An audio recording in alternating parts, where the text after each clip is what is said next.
दोस्तों, क्या आपने कभी ये सोचा है कि आज के वक्त में लोग एक रिलेशन में क्यों टिक नहीं पाते? अक्सर रिलेशंस ब्रेकअप की तरफ क्यों बढ़ते हैं? अक्सर शादियां डिवोर्स की तरफ क्यों बढ़ती जा रही हैं? लोगों को अपने ड्रीम पार्टनर क्यों मिल नहीं पाते? और क्यों बहुत से लोग बिना प्यार के अपनी जिंदगी बिता देते हैं? इसका सबसे बड़ा कारण है रिलेशन के पीछे के सीक्रेट को समझ नहीं पाना। आज की ये वीडियो उन सारे सीक्रेट्स को रिवील करेगी, जिसके बाद आपको इन सभी सवालों के जवाब और इन सब प्रॉब्लम के सॉल्यूशन मिल जाएंगे। आज हम बात करने जा रहे हैं मॉडल्स बुक के बारे में, जिसे मार्क मैनसन ने लिखा है। मार्क एक अमेरिकन ऑथर हैं। इन्होंने बहुत सी बेस्ट सेलर बुक्स लिखी हैं, जैसे कि subtle art of not giving a fuck, everything is fuck and will.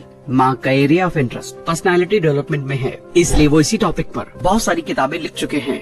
इस बुक में उन्होंने अपनी पर्सनालिटी को अच्छा बनाने के लिए कई सारे पॉइंट्स बताए हैं। आइए उन्हें समझते हैं। इस बुक का मेन मोटिव फीमेल्स को अट्रैक्ट करना है, लेकिन ऑनेस्टी से, न सिर्फ पैसों से। मार्क इस बुक में एक जेंटलमैन कैसे बने ये भी बताते हैं। इन पॉइंट्स को आसान तरीके से समझने के लिए हम इन्हें 6 चैप्टर में डिस्कस करने जा रहे हैं। तो चलिए फिर शुरू करते हैं। अगर आप किसी फीमेल को अट्रैक्ट करना चाहते हैं तो नीडी ना बने। ज्यादातर लोगों की लाइफ कैसी रहेगी, ये 4 सबसे इम्पोर्टेंट चीजों से पता चलता है, और वो चीजें हैं प्यार, हेल्थ, पैसा और हैप्पीनेस। अगर इन चारों में से कोई भी पिलर ढह जाता है तो लाइफ में मुश्किलें बढ़ने लगती हैं और इंसान डिप्रेस होने लगता है। इन चारों में से प्यार शायद सबसे मुश्किल है, क्योंकि हर इंसान को उसकी लाइफ में प्यार नहीं मिल पाता। ज्यादातर लोग अपनी लाइफ में प्यार ढूंढ नहीं पाते, क्योंकि प्यार एक ऐसी चीज है जिसे आप किसी से छीन नहीं सकते और न ही जीत सकते हैं। ये तो सिर्फ महसूस किया जा सकता है। और अगर कुछ लोग अपने लाइफ पार्टनर को ढूंढ भी लेते हैं तो उनके साथ ज्यादा टाइम तक रह नहीं पाते। ये सब इसीलिए होता है क्योंकि लोगों को पता ही नहीं है कि आखिर प्यार क्या होता है। अगर आप एक परफेक्ट लाइफ पार्टनर को ढूंढना चाहते हैं तो आपको सबसे पहले अपनी डेटिंग स्किल्स सुधारनी होंगी।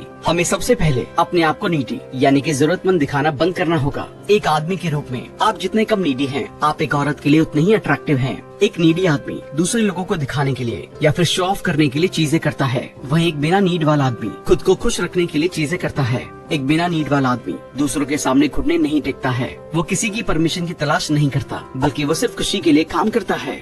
या नीडी बिहेवियर के कुछ एग्जाम्पल है जिनसे आपको बचना चाहिए। बहुत बार कॉल करना या बहुत जल्दी कॉल करना, बहुत सारे मैसेजेस भेजना, उनके द्वारा भेजे गए जोक्स पर जरूरत से ज्यादा हंसना। अगर आप भी ऐसे ही बिहेवियर किसी फीमेल के लिए रखते हैं तो वो आपको नीडी और डेस्परेट समझेंगी और आपको रिजेक्ट कर देंगी। इसलिए अगर आप ऐसा करते हैं तो ना करें। जरूरत पर काबू पाने का एक ही तरीका है कि अपने माइंडसेट और सेल्फ रिस्पेक्ट को बदल दिया जाए। तभी आपका अपीयरेंस, वर्ड्स और एक्शंस भी बदलते हैं और फीमेल्स को आप ज्यादा अट्रैक्टिव लगते हैं, क्योंकि अपनी मेंटालिटी बदलने से आपके एटीट्यूड और नेचर पर बहुत बड़ा फर्क पड़ता है।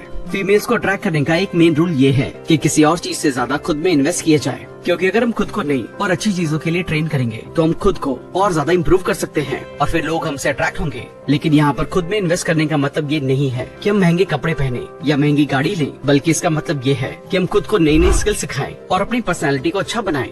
अपने आप को ओपन रखें। कमजोर होने का मतलब फिजिकली कमजोर होना नहीं है, बल्कि कमजोर होने का मतलब मेंटली कमजोर होना है। एक कमजोर इंसान वही है जो हार से डरता है, और इस कमजोरी को हटाने के लिए मार्क एक बहुत अच्छी एक्सरसाइज बताते हैं कि आप खुद को मानसिक रूप से स्ट्रांग बनाने के लिए खुद को ऐसी सिचुएशन में रखें जहां आप रिजेक्ट हो सकते हैं। जैसे कि आपके लिए किसी लड़की से डेट पर जाने के लिए पूछना हो सकता है और आप रिजेक्ट हो जाएं, लेकिन आप इस गलती से कुछ पक्का सीखेंगे और अगली बार किसी दूसरे तरीके या उससे बेहतर तरीके से पूछेंगे। ऐसा करने से आप अपने दिमाग को सोचने पर मजबूर करेंगे और अपनी पर्सनैलिटी को और बेहतर बनाएंगे, जिससे कि आपका डर खत्म हो जाएगा और टाइम के साथ आप इसमें अच्छे बनते चले जाएंगे। एक इमोशनली कमजोर इंसान के एग्जाम्पल कुछ इस तरह से हैं, जिन्हें आपको अवॉइड करना चाहिए। ऐसा जोक सुनाना जो शायद मजेदार ना हो, ऐसा ओपिनियन देना जो दूसरों को हर्ट कर सकता है, किसी एक बात पर दूसरों से एग्री ना होना। अगर आप किसी दूसरे की बात से एग्री नहीं करते हैं तो उसे सीधा मना ना करें, उसे पहले अपनी राय बताएं और फिर उनसे पूछें कि क्या ये सही है या गलत है। इससे आप ना तो उनकी नजरों में खराब बनेंगे और अपनी बात भी कह सकेंगे। एक जेंटलमैन की पहचान है जो सीधा खड़ा होता है और बात करते समय दूसरों की आंखों में देखता है, ना कि वो झुका हुआ खड़ा होता है और नीचे की तरफ देखता है। बात करते समय दूसरों की आंखों में देखने से आपका कॉन्फिडेंस बढ़ता है। एक जेंटलमैन जब भी कोई गलती करता है तो उसे एक्सेप्ट करता है और उसके लिए माफी मांगता है और वादा करता है कि आगे से ऐसी गलती नहीं करेंगे। वो हमेशा खुद को एक्सेप्ट करते हैं, वो हमेशा अपनी बातों पर बने रहते हैं और अपने किए हुए वादों को पूरा करते हैं। फ्रिक्शन जो एक अच्छी खासी डेट को भी खराब कर सकता है। अगर आपको कोई लड़की अच्छी लगती है तो सीधा जाकर उसको अप्रोच ना करें, इससे वो आपको डेस्परेट समझेंगी। जिसको आप पसंद करते हैं उनको हम 3 कैटेगरीज में बांटते हैं। पहली कैटेगरी है अनरिसेप्टिव। इस कैटेगरी में वो फीमेल्स आती हैं जिनको आपने अप्रोच किया था लेकिन उन्होंने आपको किसी भी कारण से रिजेक्ट कर दिया था। तो अब आप उनको अप्रोच करने में अपना टाइम बर्बाद ना करें और उनको छोड़ दें। आप जिन फीमेल से मिलते हैं उनमें से ज्यादातर, अगर आप एक एवरेज दिखने वाले लड़के हैं तो वो न्यूट्रल या अनरिसेप्टिव हो जाएंगी। ये लाइफ का कड़वा सच है जिसके साथ आपको रहना है। और क्योंकि ज्यादातर लड़के एवरेज दिखते हैं, इसलिए ये सच ज्यादातर मेल पॉपुलेशन पर अप्लाई होता है। फीमेल्स को बांटने की दूसरी कैटेगरी है न्यूट्रल कैटेगरी। इस कैटेगरी में वो फीमेल्स आती हैं जो आपकी बातों को जवाब नहीं देती, लेकिन वो आपको रिजेक्ट भी नहीं करती। इस कैटेगरी की फीमेल्स के साथ आपके चांसेस बन सकते हैं, क्योंकि अगर आप यहाँ पर बात करेंगे तो हो सकता है वो आपकी बात मान जाएं। फीमेल्स को बांटने की तीसरी और सबसे अच्छी कैटेगरी है रिसेप्टिव कैटेगरी। इस कैटेगरी में वो फीमेल्स आती हैं जो आपकी बातों का जवाब देती हैं और आप में इंटरेस्ट दिखाती हैं। इस कैटेगरी में आपको सक्सेस मिलने के बहुत चांसेस हैं। डेटिंग की दुनिया में आपको काफी रिजेक्ट किया जाएगा। आपको बहुत बार रिजेक्ट कर दिया जाना चाहिए, क्योंकि एक अच्छी बात है। रिजेक्शन का काम आपको उन लोगों से अलग रखना है जो आपके लिए अच्छे नहीं है। रिजेक्शन आपको पसंद न करने वाली फीमेल्स की पहचान करने और आगे बढ़ने में मदद करता है, और आप हमेशा उन्हीं फीमेल से रिजेक्ट होंगे जो आपके लायक नहीं है। इस कैटेगरी में फीमेल्स न्यूट्रल पोजीशन में नहीं रह पाती, क्योंकि स्टडी बताती है कि फीमेल्स किसी भी बात को लंबा खींच नहीं सकती। या तो वो आपको रिजेक्ट करेंगी या फिर वो आपके साथ रिलेशनशिप में आ जाएंगी। इसलिए इस कैटेगरी की फीमेल सबसे अच्छी होती हैं। आप कौन है और आप क्या करते हैं, आपके बारे में 2 चीजें जानने के बाद इस पोजीशन की फीमेल्स आपको जज करती हैं, और अगर इन दोनों चीजों का जवाब उनके लिए सेटिस्फाइड नहीं है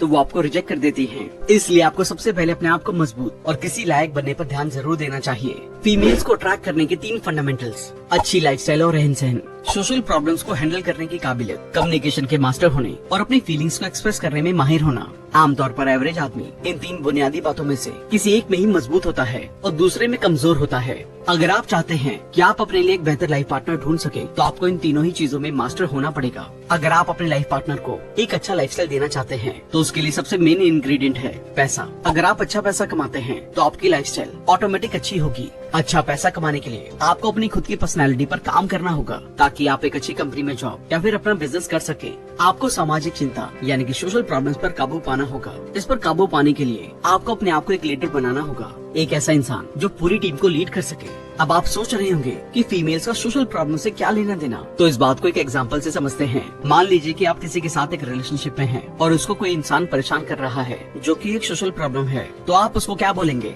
अगर आप उसको कुछ नहीं करने के लिए कहेंगे तो इसका मतलब कि आप सोशल प्रॉब्लम को हैंडल नहीं कर सकते और आप एक अच्छे लीडर नहीं हैं। लेकिन अगर आप सोशल प्रॉब्लम को सॉल्व करने में अच्छे हैं, तो आपको इस वक्त अपने पार्टनर का सपोर्ट करना होगा और उस इंसान को समझाना होगा।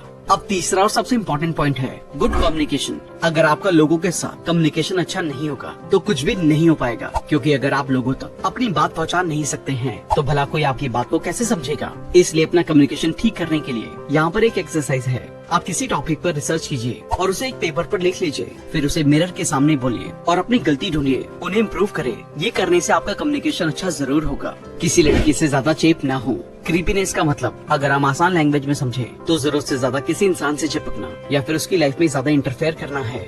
अक्सर जब लोग किसी लड़की से बात करने या मिलने के लिए बेताब होते हैं तो ये गलतियाँ करते हैं। यहाँ पर सबसे इम्पोर्टेंट हमारी सेल्फ रिस्पेक्ट होती है, जिसे लोग भूल जाते हैं। जब आप किसी लड़की के लिए क्रीपी हो जाते हैं तो भले ही आपके इरादे कितने भी अच्छे क्यों न हो, लेकिन वो आपको गलत समझने लगती हैं, क्योंकि आप उनकी लाइफ में बहुत ज्यादा इंटरफेयर कर रहे होते हैं। ज्यादातर लड़के लड़कियों से बात करने के लिए गलती करते हैं और फिर रिजेक्ट हो जाते हैं। इससे बचने के लिए आप सबसे पहले हमेशा उनकी बातों को प्रायोरिटी देना छोड़ दीजिए। जैसे कि अगर वो कहें कि मुझे कॉफी पसंद है, तो अगर आपको कॉफी असलियत में पसंद हो तो ही आप हाँ कहें, वरना जो आपको पसंद है उसका नाम बताएं। अगर आप ऐसा नहीं करेंगे तो उस लड़की को लगेगा कि आपकी खुद की कोई पसंद नहीं है और आप अपनी पसंद दुनिया के सामने नहीं रखते हैं, जिसकी वजह से आप उस लड़की को क्रीपी फील करवा सकते हैं। उसे लगेगा कि आपका लाइफ में कोई स्टैंड नहीं है। इसलिए अगली बार बात करते समय इस बात का जरूर ध्यान रखें कि आप हमेशा सच कहें और अपनी पसंद को दूसरों के सामने रखें। दूसरी स्ट्रेटेजी जो आप अपना सकते हैं वो ये है कि जब भी किसी लड़की से बात करें तो उसके ज्यादा क्लोज ना जाएं। इससे वो इनसिक्योर फील करेंगी और आपको रिजेक्ट कर देंगी। इसके बजाय आप उनसे दूर से बात करें और उनको कंफर्टेबल फील करवाएं। उनसे उनके फ्यूचर के बारे में बात करें, उनके घर के बारे में बात करें और उनको अच्छा फील करवाएं। और याद रखें कि जब तक वो आपको खुद ना बोले आप उनसे फिजिकल कांटेक्ट ना बनाएं। अगर आप इन बातों पर ध्यान देंगे तो आप उन्हें अच्छा महसूस करवाने में सक्सेसफुल होंगे। इसलिए इन्हें अपनी लाइफ में अपनाएं। डेटिंग के प्रोसेस और रूल्स को जानें और वो जवाब दें जो फीमेल चाहती हैं। लड़की से मिलने के बाद, उनसे बात करने के बाद अब लास्ट और इम्पोर्टेंट बात जानना बहुत जरूरी है, और वो है उनकी इच्छाएं। अगर आप ये नहीं जानते हैं कि एक लड़की आपसे क्या चाहती है तो आप एक अच्छा लाइफ पार्टनर कभी ढूंढ नहीं पाएंगे। इसलिए एक फीमेल की इच्छाएं और गोल्स को जानना बहुत जरूरी है। एक रिपोर्ट में पता चला है कि पिछले कुछ सालों में इंडिया में डिवोर्स केसेस बढ़ते जा रहे हैं और ज्यादातर डिवोर्स फीमेल्स ने लिए हैं। इनमें से ज्यादातर केसेस में एक कॉमन बात ये है कि फीमेल्स ने होम वायलेंस के लिए या फिर काम ना करने के लिए डिवोर्स लिया है। अगर हम इस प्रॉब्लम पर गौर करेंगे तो हम ये समझ पाएंगे कि फीमेल्स को उनके हस्बैंड और घर वालों ने अत्याचार किया है। और सही से देखा जाए तो ये सब लैक ऑफ कम्युनिकेशन की वजह से होता है। शादी से पहले लड़का लड़की ने आपस में ज्यादा टाइम नहीं बिताया और लड़के ने लड़की की इच्छाओं को जानने ये समझने की कोशिश नहीं की, जिसकी वजह से बाद में जाकर दोनों को डिवोर्स लेना पड़ा। इसलिए दोनों के बीच एक अच्छा कम्युनिकेशन होना बहुत जरूरी है।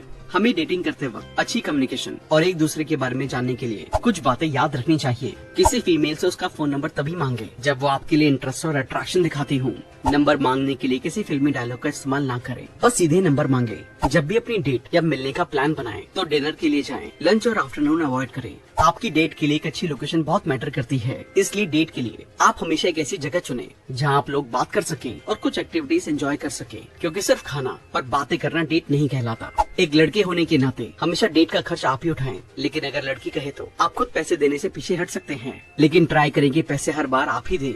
और अब सबसे जरूरी चीज कि आखिर एक फीमेल क्या चाहती है, तो सबसे पहले एक फीमेल अपनी लाइफ एक ऐसे पार्टनर के साथ गुजारना चाहती है जिसके साथ वो अपने आप को मेंटली और फाइनेंशियली सिक्योर फील कर सके। अगर आप एक ऐसे इंसान हैं जो ज्यादा पैसे नहीं कमाते हैं या फिर हमेशा अपना काम बदलते रहते हैं, तो हो सकता है कि कई लड़कियां आपको रिजेक्ट कर दें। दूसरा, फीमेल एक ऐसा पार्टनर चाहती है जो उनकी फीलिंग को समझे और उनका सपोर्ट करे और उनके ऊपर हुक्म ना चलाए। तीसरा, फीमेल एक ऐसा लाइफ पार्टनर चाहती है जो उनके गोल का सपोर्ट करे और उनको आगे बढ़ने में मदद करे, ताकि वो अपनी लाइफ में कुछ बड़ा अचीव कर सके। अब अगर आप इन सभी पॉइंट्स को ध्यान में रखते हुए किसी के साथ रिलेशन में आएंगे तो आपका रिलेशन बहुत आगे तक जाएगा। तो दोस्तों, हमने इस किताब से सीखा, एक जेंटलमैन बनने के लिए अपने आप को इम्प्रूव करते रहें, लड़कियों से बात करते वक्त उन्हें समझें और थोड़ा डिस्टेंस बनाए रखें।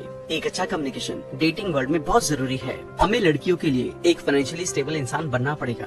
हमें लड़कियों को सपोर्ट करना चाहिए और उनके फ्यूचर गोल को अचीव करने में उनकी हेल्प करनी चाहिए। हमें लड़कियों के सामने क्रीपीनेस नहीं दिखानी चाहिए। तो दोस्तों, हमें उम्मीद है कि आपने इस किताब को अच्छे से समझ लिया होगा और अब आप अपनी लव लाइफ को अच्छा बनाने के लिए इन टिप्स का इस्तेमाल करेंगे।